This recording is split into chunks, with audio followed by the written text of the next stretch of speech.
Wassalatu wassalamu ala asrafil anbiya'i wal mursalin Sayyidina wa habibina wa safi'ina wa maulana Muhammadin wa ala alihi wa ashabihi ajma'in.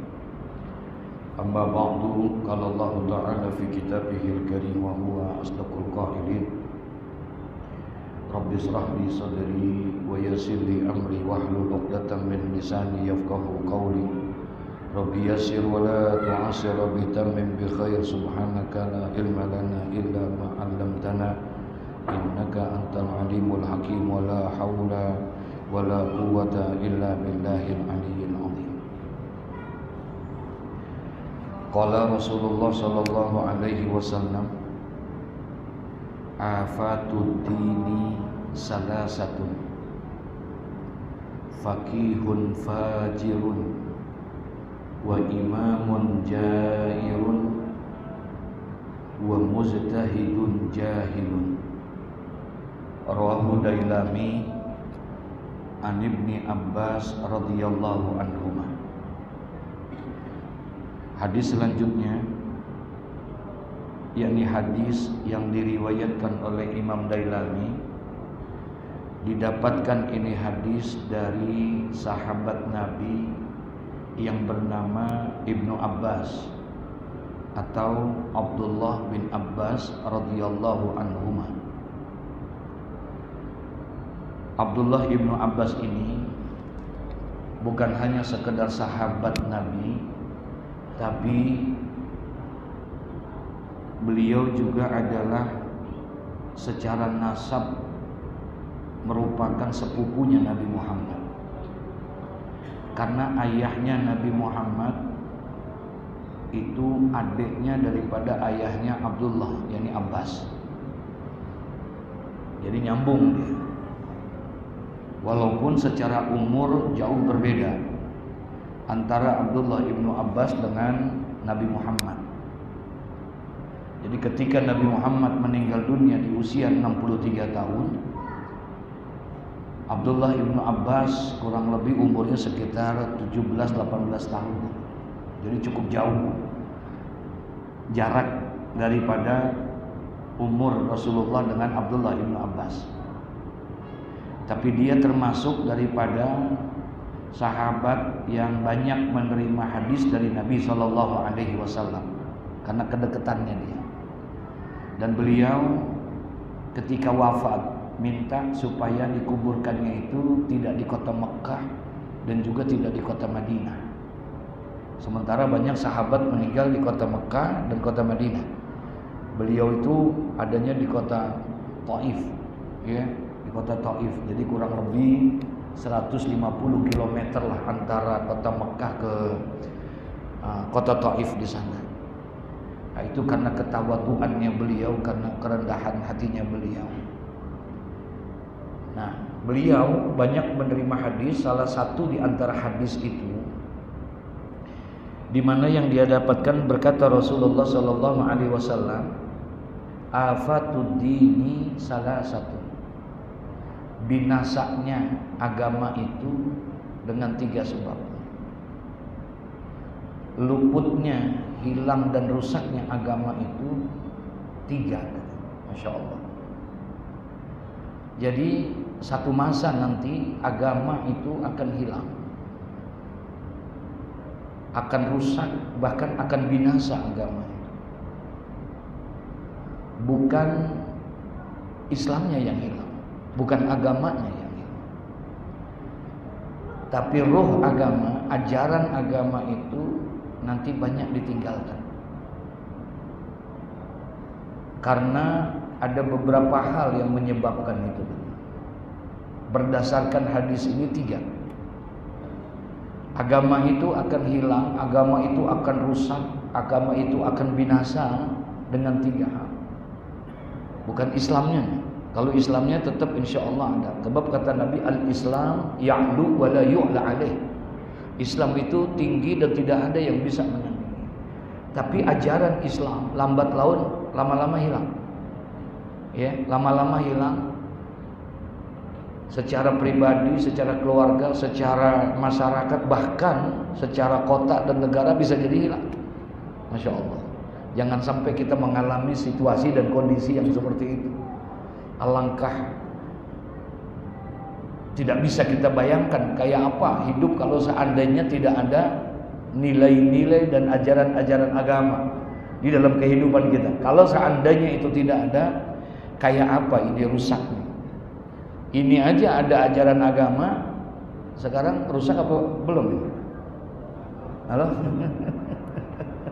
Astagfirullahaladzim. Afatud dini salasun. Luput, binasa, hancur ini agama, rusak ini agama dengan 3 hal. Yang pertama, Nabi memberikan isyarat agama ini akan rusak, nilai-nilai Islam ini akan binasa. Penyebabnya yang pertama kata Nabi adalah faqihun fajirun, ulama yang durhaka. Astagfirullah. Ya. Ulama yang durhaka. Orang-orang yang mengerti agama tapi justru dia yang berbuat kedurhakaan. Apa bisa seperti itu padahal dia sudah dikenal sebagai seorang ulama misalnya? Bisa nggak kira-kira? Hah? Dan udah terjadi belum? Astagfirullahaladzim. Pantas 14 abad yang lalu Rasulullah pernah memberikan gambaran di hadapan para sahabat-sahabatnya tentang eksistensi ulama, tentang keberadaan ulama. Ulama ini, Pak, pada hakikatnya adalah merupakan ahli warisnya para nabi. Ulama mempunyai sebuah kedudukan, satu maqam yang sangat mulia di hadapan Rasul dan di hadapan Allah. Kita sekarang ini bisa mengenal Islam, bisa mengenal iman. Kita tahu beribadah sebagaimana ibadahnya Rasulullah. Kita bisa melaksanakan sholat dengan baik dan sempurna. Kita bisa tahu mana yang halal, mana yang haram. Kita tahu mana yang boleh, mana yang tidak boleh. Itu tidak lain adalah karena berkat jasa dan perjuangannya para ulama. Betul ya? Itu tidak bisa kita pungkiri. Kita berhutang budi dengan para ulama. Kalau bukan karena para ulama, kalau bukan karena para guru, demi Allah kita tidak akan mungkin kenal siapa Tuhan kita. Kalau bukan karena para ulama, kalau bukan karena para jasa-jasa dari para ulama, para guru-guru kita, demi Allah kita tidak akan mungkin kenal siapa Tuhan kita, tidak akan mungkin kita kenal siapa Nabi kita. Kita tidak akan kenal itu Islam. Laula murabbi ma araftu rabbi. Kalau bukan karena guru, kita tidak akan mungkin kenal siapa Tuhan kita. Kenapa? Karena kita tidak hidup di zaman Nabi Muhammad. Kalau dahulu sahabat ada satu masalah, nanya langsung sama Nabi Muhammad. Dia bisa datang dan dia bisa bertanya ke rumah Rasulullah. Kalau dia ada satu masalah, dia bisa berhadapan dengan Rasulullah langsung. Dia bisa disampaikan itu oleh Rasulullah secara langsung. Kenapa? Karena dia hidup di zaman Rasulullah. Dia berjumpa dengan Rasulullah, tapi tidak dengan kita. Terbentang waktu dan jarak yang begitu jauh antara kita dengan Nabi Muhammad. Kurang lebih 4-15 abad yang lalu waktunya antara kita. Kita tidak berjumpa dengan Nabi, kita tidak pernah bertemu dengan Nabi. Tapi alhamdulillah kita bisa mengenal Nabi kita. Kita bisa mengenal Tuhan kita. Kita bisa mengenal agama kita, Islam. Kita bisa tahu mana halal dan mana haram. Itu tidak lain adalah karena memang berkat jasa dan perjuangannya para ulama kita. Jadi ulama merupakan sesuatu yang amat sangat mulia di hadapan Allah. Dan kita dianjurkan dan diwajibkan untuk bisa menghormati dan memuliakan ulama. Sebab kata Nabi Muhammad SAW, akrimul ulama fa innahum warasatul anbiya faman akramahum faqad akramallahu wa rasuluh. Atau kama qala Rasulullah sallallahu alaihi wasallam. Rasulullah sudah menyampaikan satu pesan buat kita. Kata Nabi Muhammad, akrimul ulama, muliakanlah oleh kamu ulama, hormatilah oleh kamu para ulama. Fa innahum warasatul anbiya, karena sesungguhnya mereka itu para ulama adalah ahli warisnya para nabi. Faman akramahum faqad akramallah wa rasuluh. Barang siapa yang menghormati dan memuliakan ulama, berarti dia telah menghormati Allah dan menghormati Rasulnya. Masya Allah. Kita tidak bisa menghormati Allah, tidak bisa kita dianggap menghormati Rasulullah kalau kita tidak menghormati siapa? Ulama. Ini yang digambarkan oleh Nabi. Jadi bagaimanapun juga kita berhutang budi dengan para ulama, karena dia adalah merupakan ahli warisnya pada Nabi. Tapi kenapa Rasulullah memberikan gambaran seperti ini? Memberikan ilustrasi yang amat sangat mengkhawatirkan kita. Agama ini akan rusak, agama ini akan hancur, agama ini akan hilang, bahkan akan binasa agama ini. Dan kata Nabi, penyebabnya ada 3 di antaranya. Yang pertama, Nabi justru mengatakan agama ini akan rusak, agama ini akan hancur kalau seandainya para ulama-ulama itu telah berbuat durhaka, berkhianat dengan ilmunya. Ini yang dikhawatirkan sama kita. Tidak berani mengatakan yang hak adalah hak, yang batil adalah batil. Ulama-ulama ini yang amat sangat ditakutkan oleh Nabi. Kata Nabi Muhammad, saya takut dengan Dajjal. Nanti satu masa akan datang yang namanya apa? Dajjal. Saya khawatir dan takut dengan datangnya Dajjal. Tapi ada yang lebih aku takuti daripada Dajjal, yaitu ulama usul, ulama yang jahat. Justru Nabi lebih takut itu daripada Dajjal. Karena ulama secara keilmuan, namanya ulama, kalau ilmunya berarti ada atau tidak? Dia punya ilmunya luar biasa, dia kuasai. Mungkin hafal Quran, mungkin hafal hadis-hadis Nabi Muhammad, mungkin dia kuasai itu semuanya. Tapi ternyata itu semua dikhianatinya, ditutupi dan tidak disampaikan hanya untuk mencari kepentingan dunia. Masya Allah. Kenapa bisa seperti itu? Terlalu panjang Pak kalau kita ceritakan tentang yang seperti ini. Makanya satu gambaran buat kita, buat anak-anak kita yang saat ini mungkin sedang menuntut dan menimba ilmu dimanapun saja. Sebuah pembelajaran buat dirinya, ya, sebuah perhatian buat diri kita. Betapa dahulu ada seorang anak muda datang kepada seorang nabi yang ada di zaman Bani Israel. Di zaman Bani Israel ada seorang nabi, datang seorang anak muda ingin belajar dan ingin menimba ilmu, menuntut ilmu, keluar kampungnya. Dia pengen meninggalin tempat tinggalnya, dia mau ninggalin kampungnya, dia mau ninggalin kotanya, dia mau pergi. Dia pengen, kalau bahasa kita mau pesantren dah. Ada anak muda pengen belajar keluar. Ketika dia pengen belajar keluar, kata ibunya, "Nak, ibu setuju kalau kamu belajar keluar. Cari ilmu sebanyak-banyaknya, nak.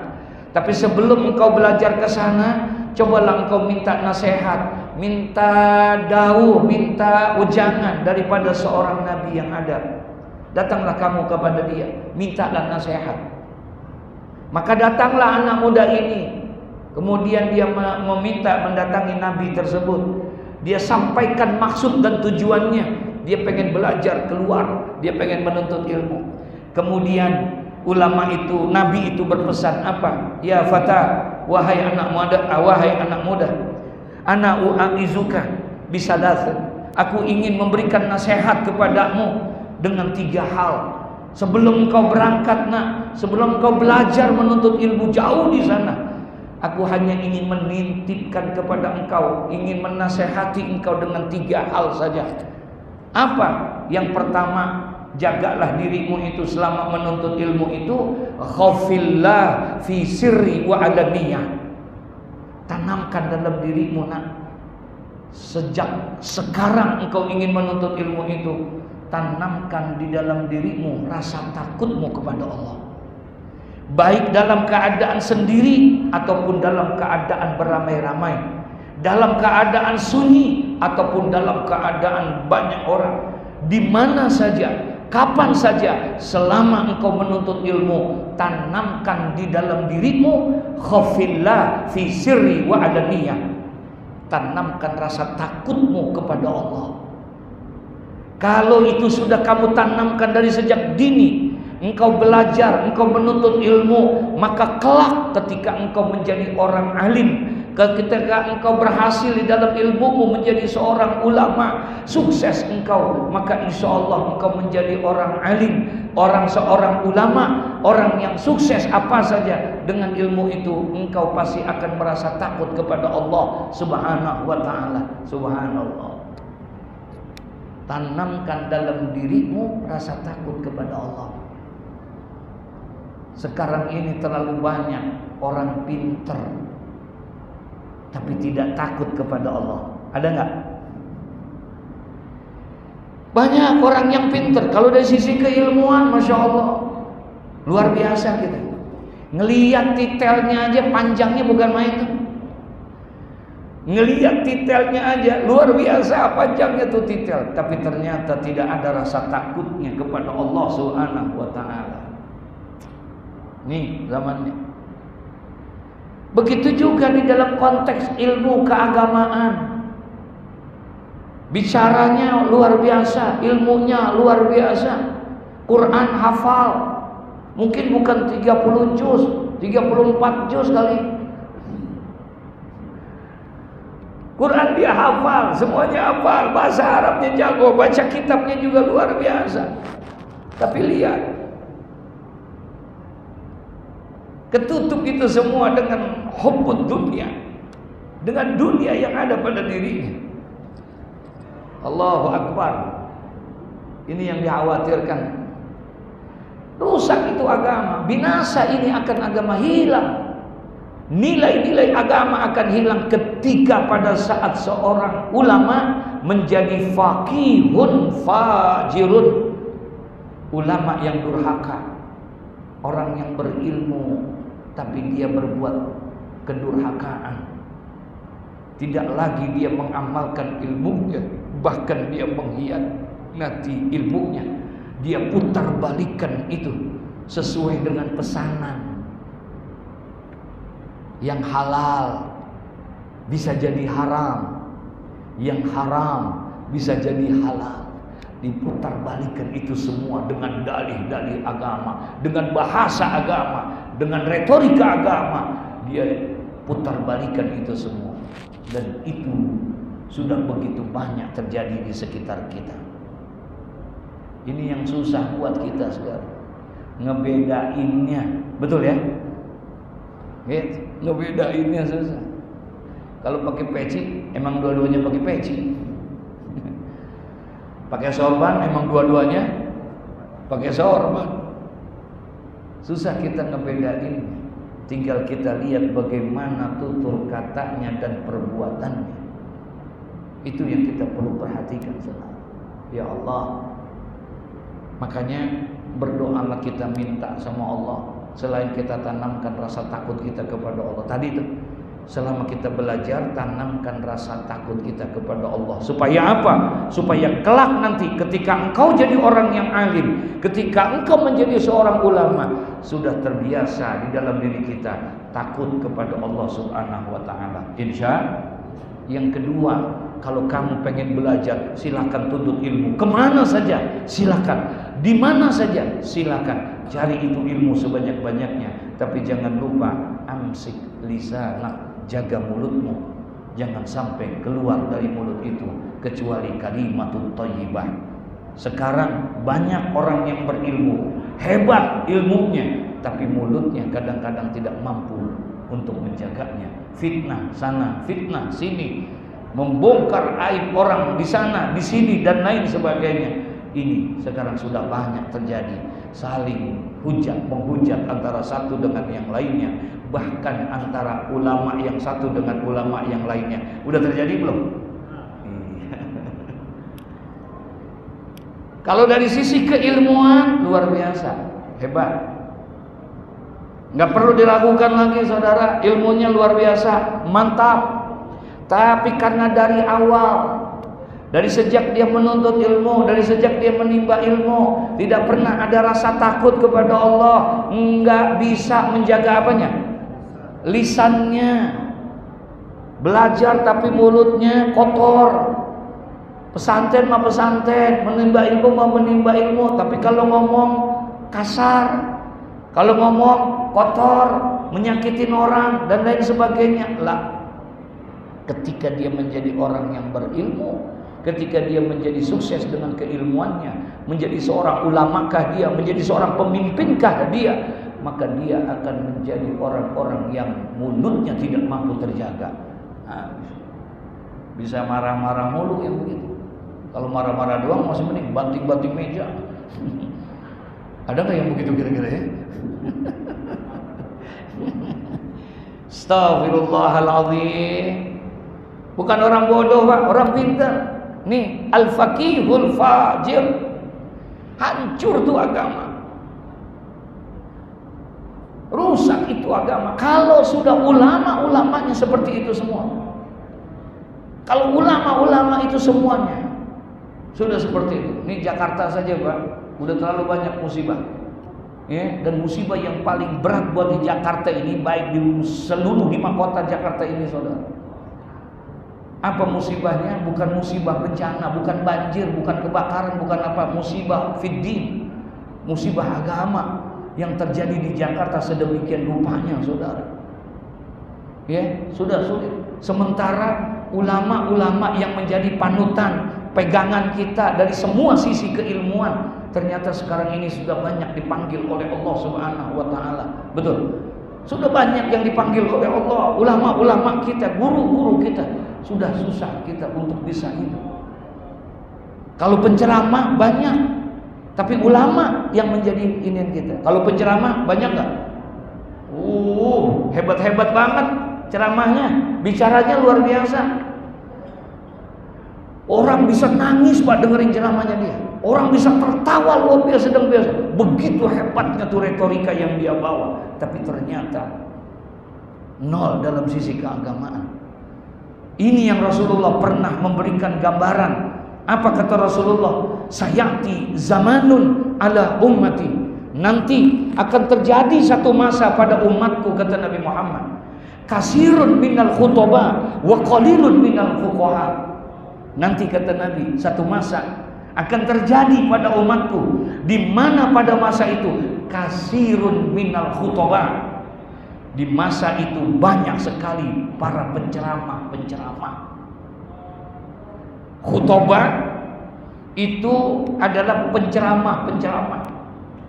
Nanti akan banyak satu masa terjadi pada umatku, di mana pada masa itu terlalu banyak orang yang pandai-pandai bicara, penceramah, tapi wa qalilun minal fuqaha, tapi sedikit sekali orang-orang yang mengerti agama. Kalau ceramahnya banyak, kalau itunya banyak, ya. Dan kita udah lihat tuh, udah kita saksikan, ya, di media TV kali ini, apalagi sekarang di zaman dunia media seperti ini, ya, masya Allah, bukan main, luar biasa.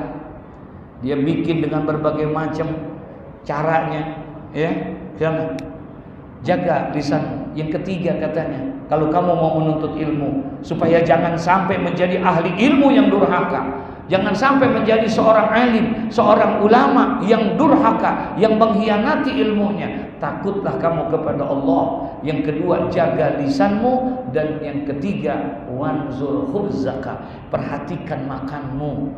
Jangan sekali-kali kamu membiasakan diri dari sejak menuntut ilmu selalu memakan makanan yang haram. Kalau kamu sudah sering makan makanan yang haram, maka nanti ketika engkau mempunyai ilmu, menjadi seorang alim, orang yang ahli agama, maka engkau akan jadikan itu menjadi sarana untuk mencari dunia engkau. Nauzubillah, astagfirullahaladzim. Kalau udah kayak begitu tuh saudara, ya, Masya Allah, berani ngeluarin fatwa-fatwa, berani untuk mengeluarkan semuanya itu hanya untuk kepentingan. Kenapa? Karena selalu makan makanan yang apa? Makanan yang haram. Kata Nabi sallallahu alaihi wasallam, man akala harama, barang siapa yang suka memakan makanan yang haram, mata qalbahu, maka akan mati hatinya. Barang siapa yang suka memakan makanan yang haram, mata qalbuhu, maka akan mati hatinya. Mati, bukan kering, bukan keras, bukan gelap mati hatinya, tapi apa? Mati. Kalau gelap hati masih ada kemungkinan cahaya yang datang, betul? Kalau keras hati masih ada kemungkinan tetesan air embun yang bisa melembutkan dan melunakkan itu hati. Tapi kalau sudah mati hatinya, sudah tidak bisa lagi dinasehati saudara. Tidak akan mempan dinasehati. Jangankan seayat dua ayat, dinasehati dengan satu Quran 30 juz, 114 surah kita sampaikan kepada orang yang hatinya mati, tidak akan diterima oleh orang yang seperti itu saudara. Kenapa bisa seperti itu? Man akalal harama, karena suka makan makanan yang apa? Yang haram, hatinya akan mati. Wa khaffa dinuhu, hilang itu agama di mata dia. Nggak ada lagi dipikirin masalah agama untuk hal yang seperti itu. Dinasehatin kayak apapun juga dia tidak akan mau menerima karena hatinya sudah mati. Bukan tidak dinasehatin Abu Lahab. Abu Lahab itu orang yang pertama sejak Nabi mendapatkan kenabian, Nabi nasihatin dia karena dia adalah pamannya Nabi Muhammad. Sebelum Nabi berdakwah kepada yang luar, sebelum Nabi berdakwah kepada masyarakat Quraisy, yang pertama adalah keluarganya yang dinasihati, diajak untuk bertauhid, dan diantaranya adalah Abu Lahab. Tapi ternyata Abu Lahab tidak menerima. Kenapa Abbas menerima? Kenapa Hamzah menerima? Kenapa yang lainnya menerima dakwahnya, tapi kenapa Abu Lahab? Karena hatinya mati. Jadi tidak bisa menerima nasihat siapapun yang memberikan nasihat itu. Jadi bisa jadi apa yang disinyalir oleh Nabi ini terjadi. Rusak afatuddin salasun. Agama, salah satu agama itu akan hancur. Agama itu akan rusak kalau seandainya para ulama-ulamanya durhaka, sudah tidak lagi mau mengajarkan kebenaran, hilang nilai-nilai agama. Masya Allah. Yang kedua, yang merusak daripada agama itu apa? Kata Nabi Muhammad, afatu dini salah satu, binasanya agama, rusaknya, hilangnya, hancurnya itu agama 3. Yang pertama, apabila faqihun fajirun, apabila tokoh-tokoh ulamanya sudah durhaka semuanya, tidak mau lagi mengajarkan kebaikan tentang ilmu-ilmu agama. Nauzubillah.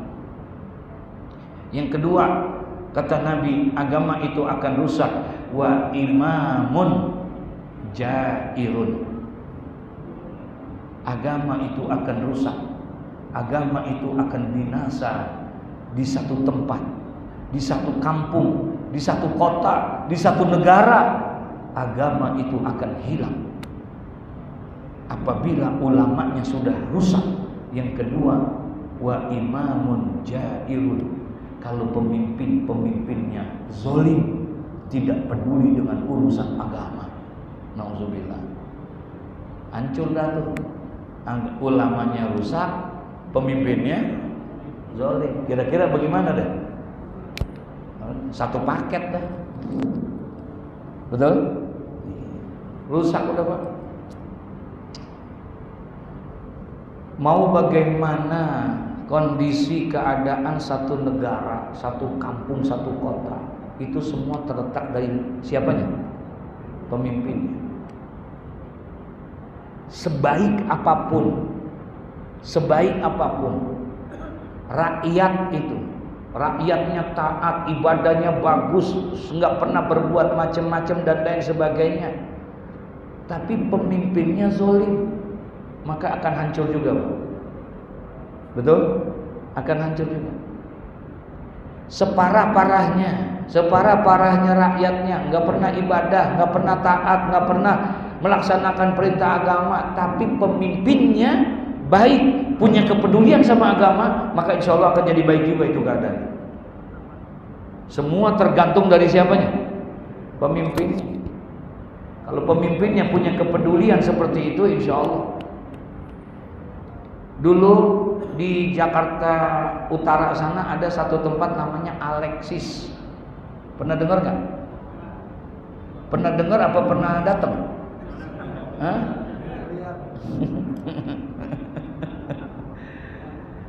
Alexis, surganya dunia. Oh, yang datang bukan orang-orang bodoh, orang-orang pintar semua segala macam.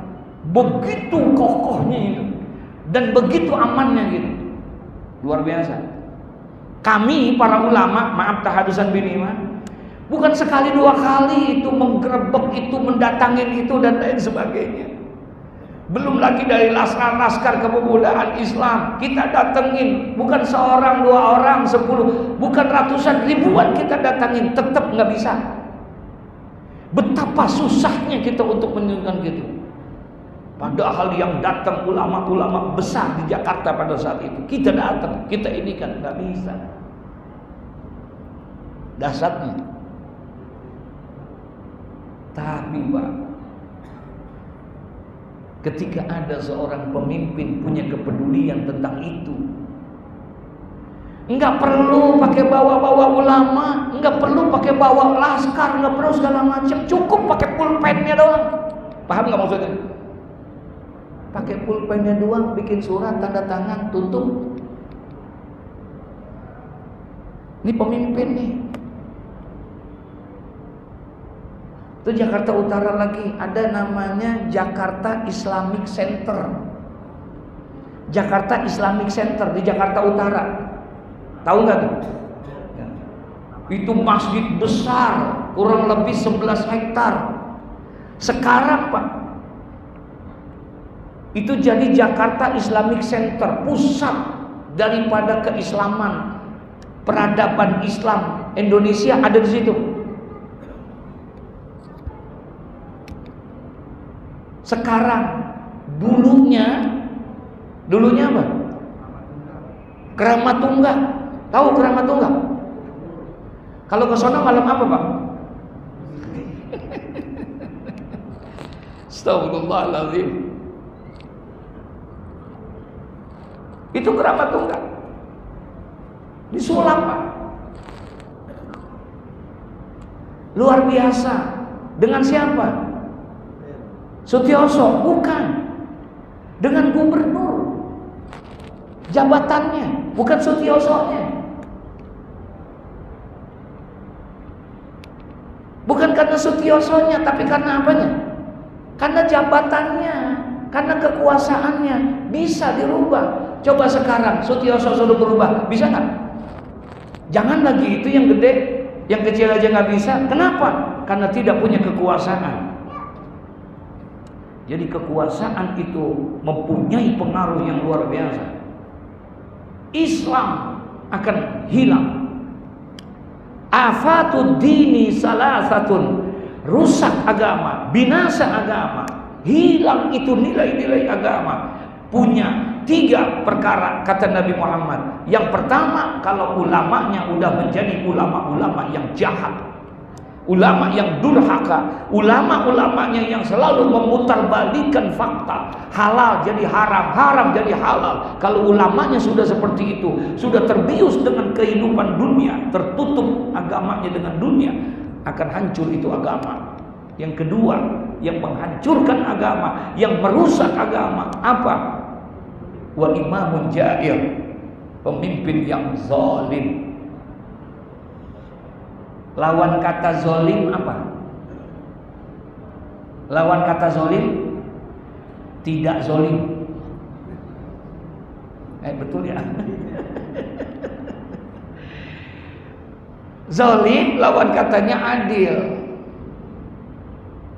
Adil lawan katanya zalim. Yang dimaksud dengan adil itu apa sih?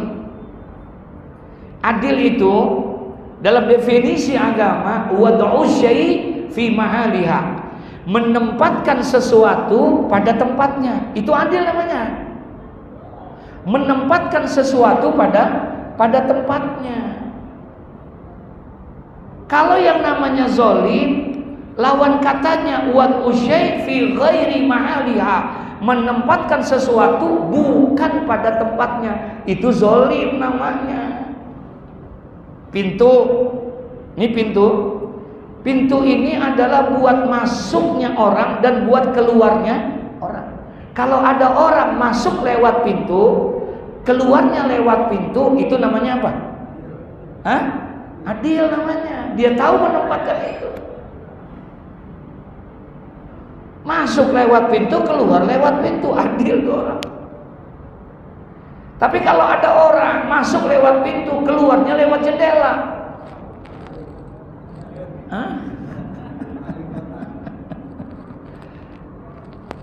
ya Rob, tidak menempatkan pada sesuatunya. Dan adil itu tidak selamanya harus sama. Adil itu nggak selamanya harus rata. Kita pengen buat adil sama anak kita pukul rata semuanya. Bukan. Adil nggak mesti begitu. Pemerataan tidak bermakna adil. Contoh misalnya yang paling gampang saja, kalau saya suka kasih ilustrasi itu, kita punya anak 5. Punya anak berapa? 5. Ada yang TK, SD, SMP, SMU, kuliah. 5 nih anak kita. TK, SD, SMP, SMU, kuliah. Dah. Pagi-pagi mereka kumpul pengen berangkat semuanya sekolah. Yang TK pengen berangkat, yang SD pengen berangkat, SMP, SMU, kuliah pengen berangkat semua. Nah, kita pengen adil. Kita panggil semuanya, kita kasih tuh duit. Masing-masing kita kasih 5.000, 5.000, 5.000, 5.000, 5.000. Adil nggak? Halo? Adil nggak tuh? Kita kasih tuh 5.000, 5.000, 5.000, 5.000, 5.000. Adil nggak? Rata nggak? Rata. Itu pemerataan, tapi tidak apa? Tidak adil. Tapi kelihatannya kan adil tuh, karena kita pikir sama semuanya. Padahal tidak. Karena adil itu bisa menempatkan sesuatu pada tempatnya. 5.000 bukan tempatnya anak TK. Kesian anak kuliah dikasih 5.000. Masa sama anak?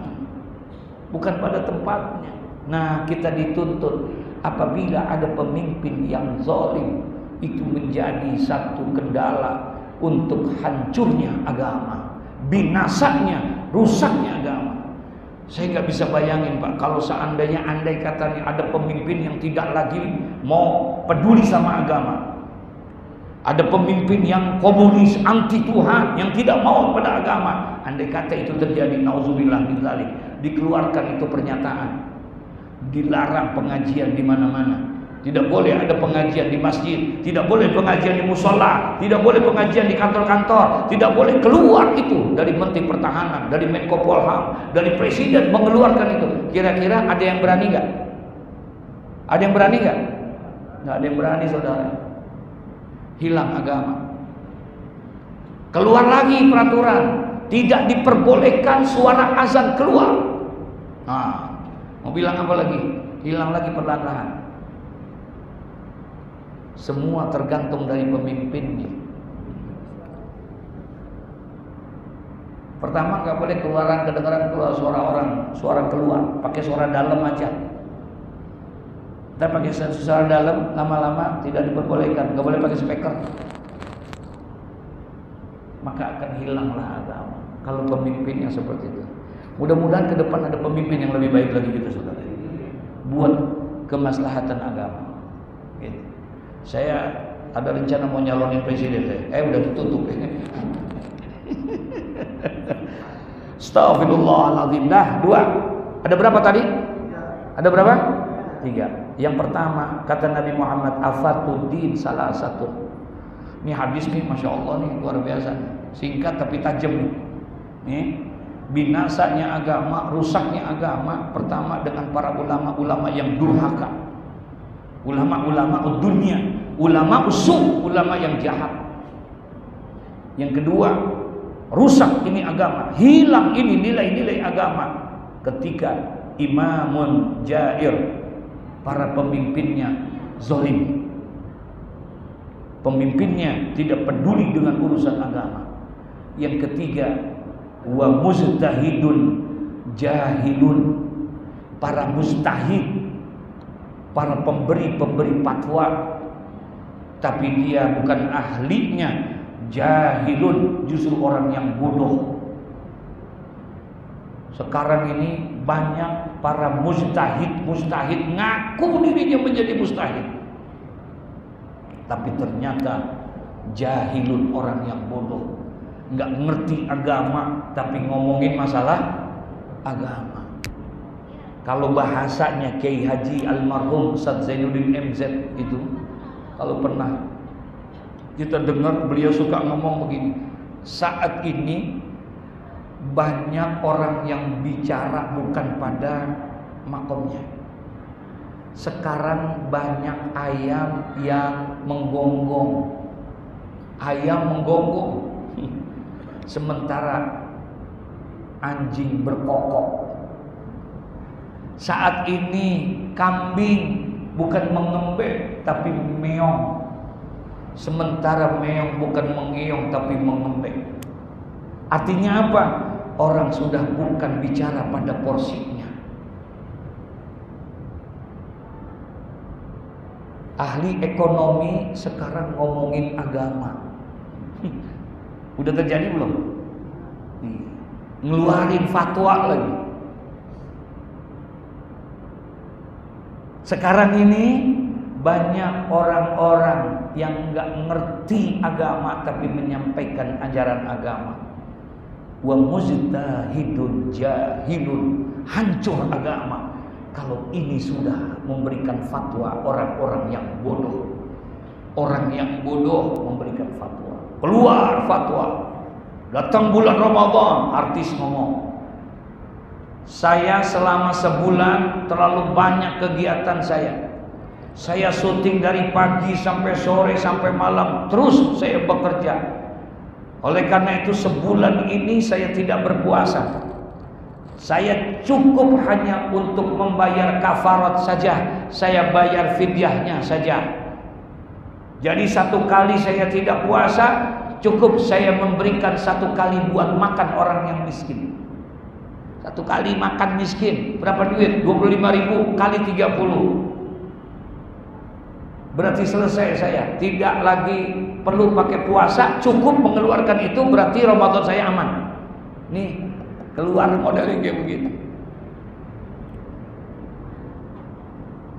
Digampangkan itu semua. Kenapa? Karena yang ngomong bukan orang yang ahlinya, orang yang bodoh, dia ngomong kayak begini. Disiarin oleh media, TV ini kan, orang bodoh denger, akhirnya dipakai. Begitu nggak? Diturutin karena yang ngomong adalah public figure yang seperti itu. Inilah bahayanya, nilai-nilai agama akan hilang apabila 3 hal ini, kata Nabi, terjadi ada di sekitar kita, maka akan terjadilah hal-hal yang seperti itu. Binasa, rusak, hilang nilai-nilai agama. Bukan Islamnya, maaf, bukan Islamnya. Islam akan tetap kokoh, Islamnya akan tetap berada. Sebab Nabi sudah memberikan jaminan, al-Islam ya'lu wa la yu'la alaih. Islam adalah agama yang tinggi dan tidak ada satupun yang bisa mengalahkan dan menghancurkan Islam. Islamnya akan selalu ada. Cuman yang jadi masalah kita nih sama Islam ibaratnya seperti orang yang sedang naikin layangan. Ibaratnya kita sedang naikin layangan. Kita umatnya yang naikin, layangannya Islam. Ya, itu kita. Kalau kita naikin layangan, semakin panjang benangnya, semakin apa? Semakin tinggi itu layangan, betul ya? Layangan akan semakin tinggi. Tinggi dia. Cakep tuh, kena angin ke bawah semua sekali. Layangannya yang tinggi. Tapi orang yang main layangan adanya di mana?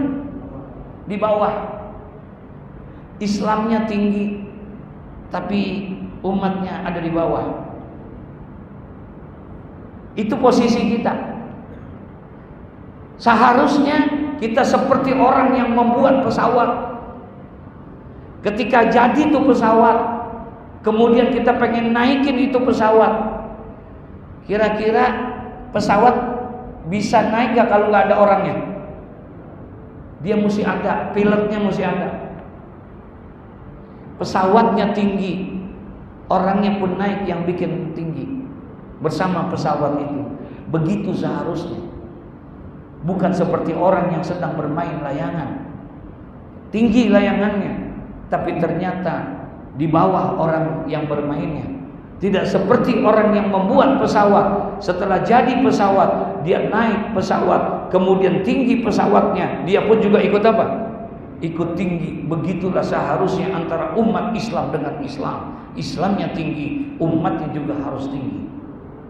Tapi sekarang begitu banyak tantangan-tantangan ujian yang mencoba untuk menghilangkan nilai-nilai Islam dalam hidup dan kehidupan kita. Oleh karena itu, sebelum hal-hal ini terjadi pada diri kita, kalau di luar sana mungkin sudah terjadi, sudah ada ulama-ulama yang ulama yang jahat, sudah ada pemimpin-pemimpin yang zalim, sudah ada para mujtahid, orang bodoh tapi mengeluarkan fatwa, sudah ada di luar sana. Jangan sampai itu masuk ke dalam diri kita. Jangan sampai itu masuk kepada anak dan keluarga kita. Jangan sampai dia masuk dalam rumah tangga kita. Bentengi itu semua. Dengan cara apa? Perbanyak kita hadir di majlis-majlis ilmu sebagai siraman untuk agama kita. Insya Allah, inilah benteng yang paling utama buat kita. Ya, mudah-mudahan Allah memberikan taufik hidayah kepada kita. Allah memberikan kekuatan iman dan Islam dalam situasi dan kondisi yang cukup memprihatinkan ini. Kita selalu dalam lindungan Allah Subhanahu wa taala. Amin ya rabbal al-Fatihah.